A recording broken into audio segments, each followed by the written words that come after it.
So hello my friends, in today's video I'm going to show you guys another way to do dodge and burning in Adobe Photoshop.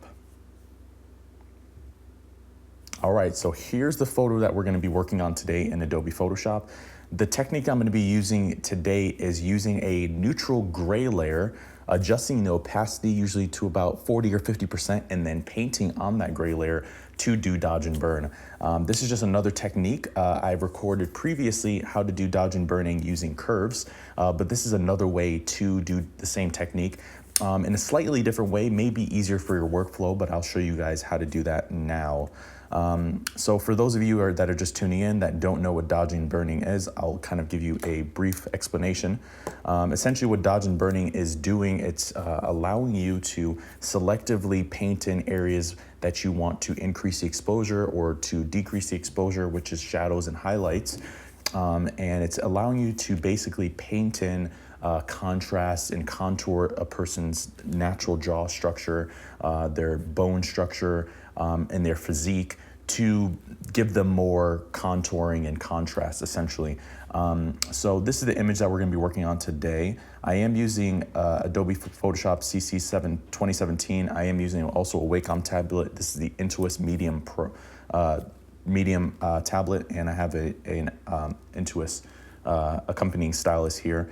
Some shortcuts are set up on the Wacom. I'm just going to be using the hand tool, which is one of the shortcuts, and then I'll also be adjusting the brush size, which is also a shortcut as well on my Wacom tablet. You'll see the circle kind of just changing here. That's just a shortcut. I won't be using anything else on the Wacom tablet for that.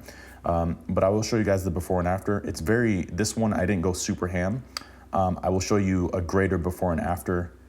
This is what dodge and burning can do. You'll see that I've contoured the nose and the cheeks, and I brought out the eyes, and I've added some more contrast and pop to the flowers and the lips.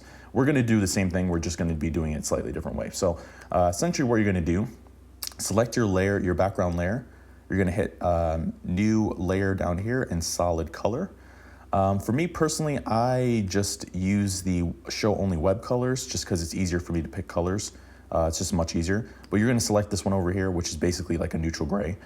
Essentially is what that's going to be, and it doesn't matter where in the picker that you do it. Technically speaking, I'm going to just change one thing. I'm actually going to drop this down to 50. Let me move my Wacom tablet. I'm going to drop this down to 50 so that it's 100% neutral gray, because you can't actually see that on the web colors.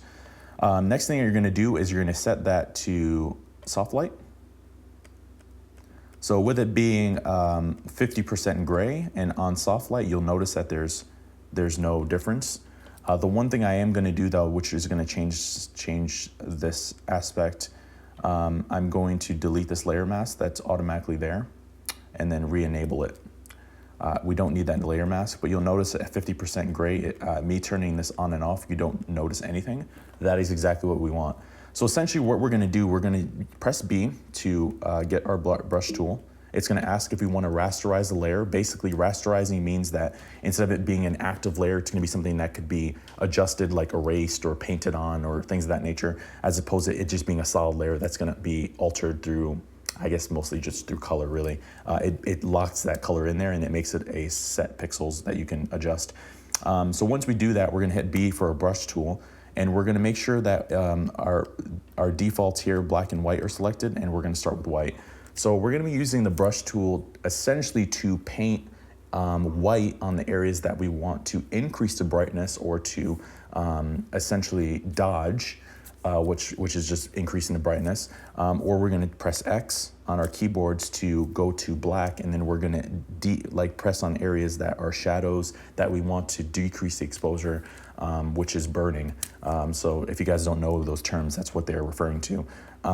So essentially we're just going to be painting on this layer. So for reference, I am going to duplicate this so we have a backup just in case you do something crazy and you don't want to go through that whole process again. Just make a copy as a backup before we get started.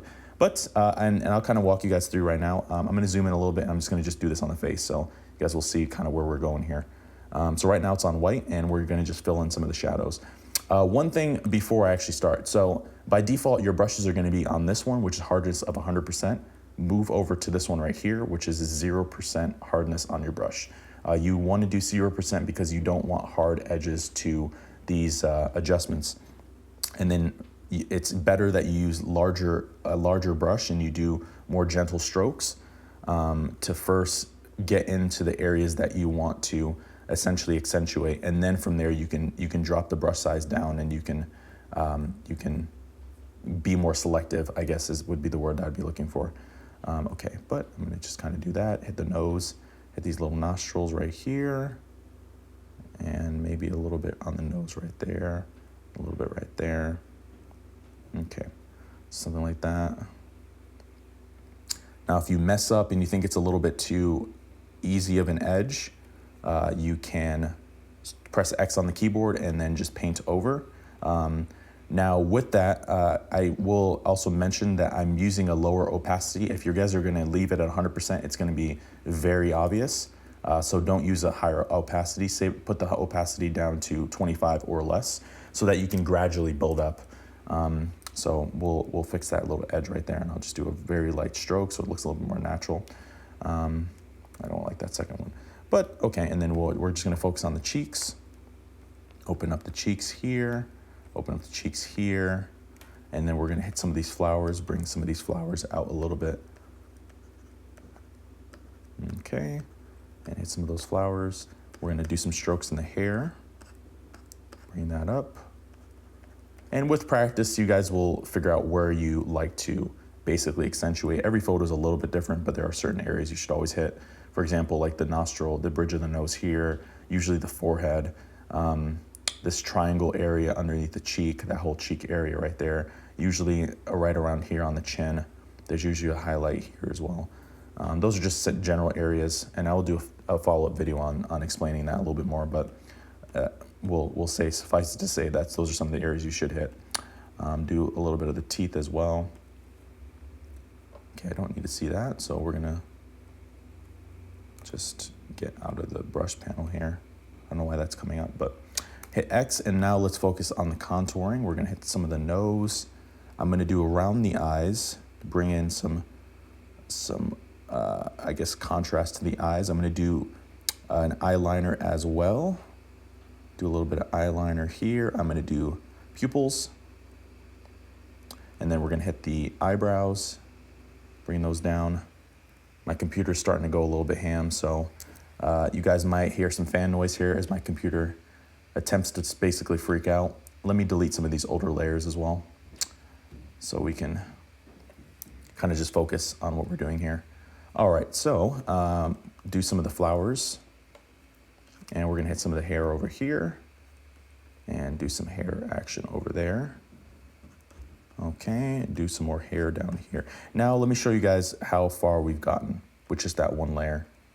It's usually hard to see this, and once you're just kind of pumping away at it, but once you go before and after, you can see how far we've gotten in just using just one tool, just the brush tool here. And I'll just do a little bit of the collarbones, and then the lips right here. Hit those eyebrows a little bit more, pop those eyebrows out, and just this hairline right here, and just underneath those eyes. And there, you can see the difference. And now let me zoom out so you can get a better idea of what that difference is. It's huge. Now, this is not ultimately the way that I would do dodge and burning on this particular image. I'm just showing you guys as an example. I think this personally is a little bit too heavy on the dodge and burn. It's like super heavy, so I just decrease the opacity to maybe like, I don't know, 50%. Yeah, I'd probably do 50%. But essentially, that's how you do that technique. And you'll just see that it just accentuates all those areas. It gives her more definition right here on the lips. The nose is brought out. The eyes are brought out. The eyes have more pop. And that's basically what dodge and burning is. And you just apply the same principle down over here to the shoulders. You do the same thing with the hands if you want. Do the shoulder as well. And then do this hand if you'd like to. You don't necessarily need to, but that is how you do it. So I hope this video added some value to you guys. I hope it was insightful. Another technique on how to do this in Adobe Photoshop, just using soft light and a neutral gray layer at 50% with an opacity of 50% as well, or 100, depending on how much you want to apply the effect. But if you're new here, please consider subscribing if you haven't already. Leave a like and a comment in the description down below if you have any questions or you thought I missed something, or you know, what are your